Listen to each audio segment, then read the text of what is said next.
বাঁকুড়ার এই মেয়ে নিজের বাড়িতে বসে কি করছে সেটা জানলে আপনি অবাক হবেন। বিষ্ণুপুরের বিখ্যাত 10 অবতার তাসের ছবিকে টিকিয়ে রাখার এক অভিনব উদ্যোগ এই মেয়ের।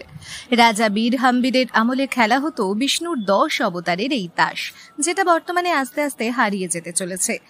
পটশিল্পীদের মধ্যেই রয়েছে এই তাস, যেটা এক প্রকার বিষ্ণুপুরের ঐতিহ্য। তাই এই ঐতিহ্যকে ধরে রাখার এক নতুন প্রচেষ্টা এই শিল্পা সূত্রধরের। তা আমার মাথায় একটা চিন্তা এসেছিল যে এই তাসকে আরো যাতে সবাই চিনে, অথচ এই শিল্প আরো বেশি দিন বেঁচে থাকুক। এই জন্য আমার মাথায় নতুন একটা চিন্তা এসেছিল যে আমি একটা রাখির 10 অবতার তাসের কিছু একটা বানাবো। তখন আমার মাথায় আসে যে এটা নিয়ে একটা 10 অবতার রাখি বানায়। সেই থেকে এই উদ্যোগ আমার আসে। 2023 সালে ফার্স্ট আমি এই 10 অবতার রাখি বানাই।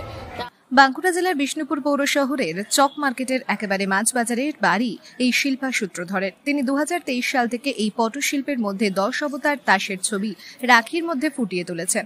2023-এ 50টারও বেশি রাখি বানিয়েছেন তিনি এবং 2024-এ 100 পিসের মতো রাখি বানিয়েছিলেন তিনি। এই বছর বিশেষ কাজের চাপে তিনি সেইভাবে রাখি না বানাতে পারলেও বেশ কিছু রাখি তিনি বানাচ্ছেন যত্ন করে। তাই এবছর আমার খুব শখ হয়েছে যে এই বিষ্ণুপুর শহরে প্রশাসনিক আধিকারিক এবং যারা আমাদের নিরাপত্তা দেন তাদের হাতে রাখি তুলে দেওয়ার জন্য এই বছরে আমার রাখি তৈরি করা। 2023 সালে ফার্স্ট বানিয়েছিলাম, 50টার বেশি বানিয়েছিলাম। আগের বছরও গোটা 100টার মতন বানিয়েছিলাম। কলকাতায় গেছে, আসানসোল, দুর্গাপুর, মেদিনীপুরে এগুলোতে পুরো গেছে। বাঁকুড়ার এই শিল্পা সূত্রধরের হাত দিয়ে বানানো 10 অবতারের তাসের রাখি কলকাতা সহ রাজ্যের বিভিন্ন প্রান্তে পাড়ি দিয়েছে।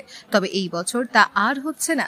বিশেষ করে বিষ্ণুপুরের প্রশাসনিক কর্তাদের হাতে রাখি বাঁধবেন বলে শখ করে এই রাখিগুলি তিনি বানাচ্ছেন এবং বিষ্ণুর 10 অবতার তাসকে ধরে রাখার জন্যই এই রাখিতে ব্যবহার করেছেন শিল্পা। ইচ্ছা আছে এই শিল্পটা আরো বাইরে নিয়ে যাওয়ার জন্য, এই শিল্পটা যাতে আরো সবাই চিনতে পারে এবং এই শিল্পটা যাতে হারিয়ে না যায়, যাতে বিষ্ণুপুরের মানুষের কাছে, সবাইকার কাছে যে এক কথায় বলতে পারে হ্যাঁ এই 10 অবতার তাসটা কি বা 10 অবতার রাখিটা। এই রাখি বানানোর জন্য সুতির কাপড়কে তেঁতুল বীজের আঠা দিয়ে 7টা লেয়ার দিতে হয়। তারপর সেটাকে রোদে শুকিয়ে খড়িমাটির প্রলেপ দিতে হয়। আবার সেটাকে রোদে শুকিয়ে সেটা বেস প্লেট বা মোটা কাগজের মতো তৈরি হয়, যেটা কোনো মতে ছেঁড়া যাবে না। এরপর সেটার উপরে কোয়েলের থেকে একটু বড় সাইজ করে গোল আকৃতির করে কাটা হয়। তারপর সেটার উপরে শ্রী বিষ্ণুর 10 অবতারের পটচিত্র বানানো হয়। তারপর সেটাকে বিভিন্ন রকমের ডিজাইন দিয়ে সাজিয়ে তোলা হয়। এইভাবেই 10 অবতার তাসের রাখি বানাচ্ছেন শিল্পা সূত্রধর। বাঁকুড়া থেকে অনিকেত বাউরির রিপোর্ট, লোকাল 18 বাংলা।